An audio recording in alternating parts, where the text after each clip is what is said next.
নমস্কার বন্ধুরা, আবার চলে আসলাম আমার লেহ লাদাখ ট্রিপের নতুন একটা ভিডিও নিয়ে, অর্থাৎ তার পরের পার্ট নিয়ে। প্রথমেই চলে আসলাম লাদাখের চুমাথাং হট স্প্রিংয়ে। লেহ থেকে 138 কিলোমিটার দূরে সিন্ধু নদীর তীরে অবস্থিত একটি প্রাকৃতিক উষ্ণ প্রস্রবণ। এখানকার জলের তাপমাত্রা 60 ডিগ্রি সেলসিয়াস পর্যন্ত পৌঁছায়। গন্ধ ও সালফার সমৃদ্ধ এই জল বাত ও ত্বকের বিভিন্ন রোগ নিরাময়ে অত্যন্ত উপকারী।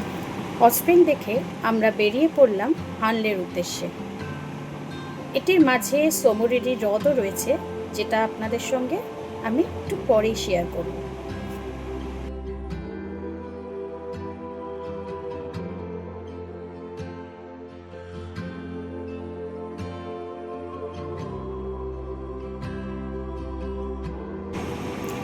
চুমাথাং হট স্প্রিং থেকে হানলে পর্যন্ত রাস্তাটি প্রায় 114 কিলোমিটার। এই পথটি লাদাখের চাংথাং উপত্যকার রুক্ষ কিন্তু ঐশ্বরিক প্রাকৃতিক সৌন্দর্যের মধ্য দিয়ে যায়। রাস্তার দুপাশে রুক্ষ উঁচু নিচু পাহাড় ও উপত্যকা রয়েছে। রঙিন পাথরের পাহাড় চোখে পড়ে চারদিকে। এই বিস্তীর্ণ এলাকা জুড়ে রয়েছে হিমালয়ের বিশালতা এবং পাশে রয়েছে ছোট ছোট নদী। পাশ দিয়ে বয়ে গেছে সিন্ধু নদী। আর প্রকৃতির এই অপরূপ সৌন্দর্য দেখে আমরা তো মুগ্ধ হয়ে গেলাম। চুমাথাং থেকে যাত্রা শুরু করার পর রাস্তার একটি বড় অংশ রয়েছে এবং আপনার সঙ্গী হবে সিন্ধু নদ। নদীর নীল সবুজ জলরাশি ও চওড়া নদী খাত এই রুটের সৌন্দর্য বহু গুণ বাড়িয়ে দেয়। কোথাও নদী শান্ত হয়ে বয়ে চলেছে, আবার কোথাও পাথরের পাহাড়ের বুক চিরে তীব্র স্রোত এখানে দেখতে পাওয়া যায়।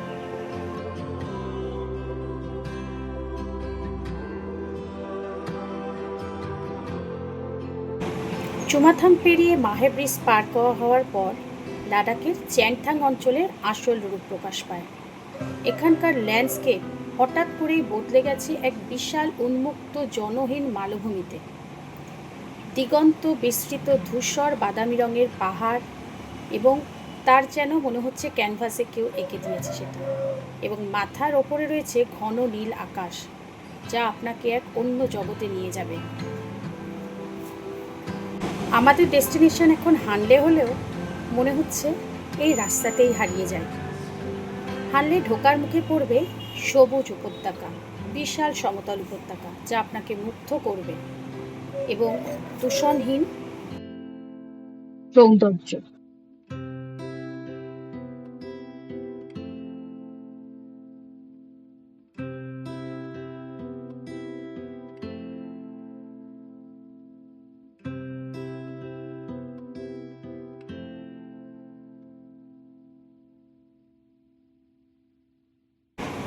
নীল আকাশের নিচে এরকম বাদামি ধূসর রুক্ষ মরুভূমি আপনাকে সত্যি এক স্বপ্নের জগতে নিয়ে যাবে। মনে হচ্ছে যেন রাস্তা যেন শেষ না হয়, এগিয়েই যাই। চারিদিকে রয়েছে মেঘের অপরূপ খেলা।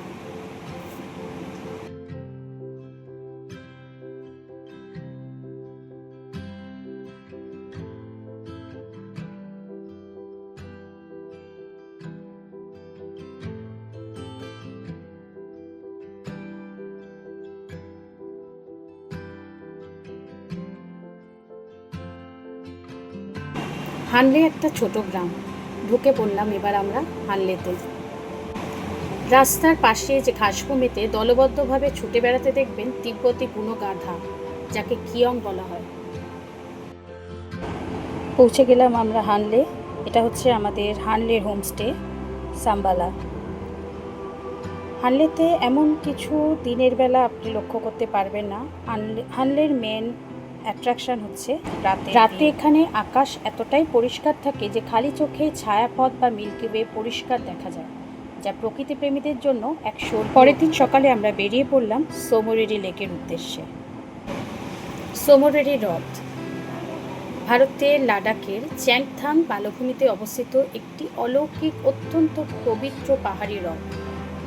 সমুদ্রপৃষ্ঠ থেকে প্রায় 14,836 ফুট বা 4522 মিটার উঁচুতে অবস্থিত এই হ্রদটি তার আদিম, শান্ত ও অপার্থিব সৌন্দর্যের ওপর বিশ্বজুড়ে পরিচিত। এটি ভারতের বৃহত্তম উচ্চতার হ্রদগুলির মধ্যে একটি।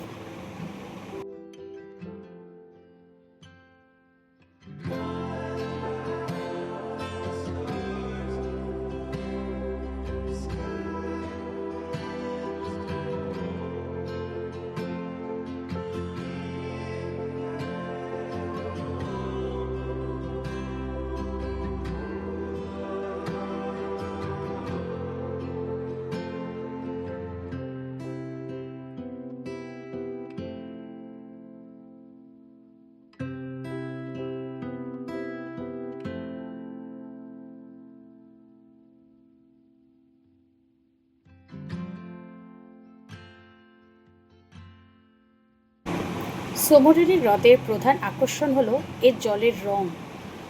দিনের বিভিন্ন সময়ে সূর্যের আলোর কোণ পরিবর্তনের সাথে সাথে এই জলের রং বদলে যায়। কখনো এটি গাঢ় নীল, কখনো ফিরোজা ব্লু অর্থাৎ টার্কুইশ, আবার কখনো হালকা সবুজ বা একদম স্বচ্ছ কাচের মতো দেখায়। হ্রদের টলটলে জলের ওপরে চারপাশের বরফাবৃত পাহাড়ের প্রতিফলন এক অবিশ্বাস্য দৃশ্য তৈরি করেছে।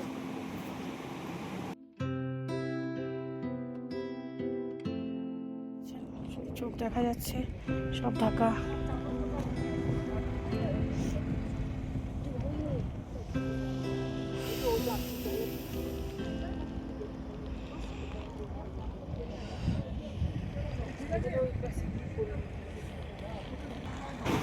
প্রচণ্ড ঠান্ডা হাওয়া দিচ্ছে এখানে চারিদিকে। প্যাংগং হ্রদের সঙ্গে এর তুলনা করা যায়। প্যাংগং অনেক বেশি পর্যটকদের কোলাহলে মুখরিত এবং বাণিজ্যিক, অন্যদিকে সোমরেরি অনেক বেশি শান্ত, আদিম, নিরিবিলি আধ্যাত্মিক সৌন্দর্যে ঘেরা। প্রকৃতির নীরবতা এখানে কান পাতলেই অনুভব করা যায়। সোমরেরির জল শুধু নীল নয়, এ যেন প্রকৃতির এক জীবন্ত ক্যানভাস। ভোরের আলোয় যে জল হালকা ফিরোজা হয়, দুপুরের কড়া রোদে তা আবার গাঢ় নীল। আর বিকেলে যখন সূর্যের আলো পাহাড়ের আড়ালে ঢলে পড়ে, সেই জল এক অপার্থিব ডার্ক ব্লু কালারের হয়ে ওঠে।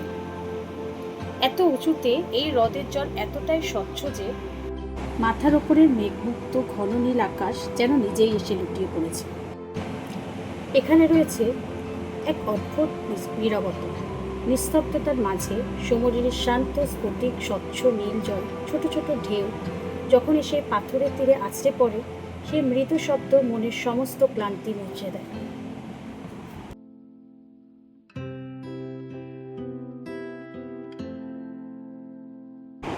অপেক্ষা করুন এবং সঙ্গে থাকুন, চলে আসবো পরের ভিডিও নিয়ে। টাটা।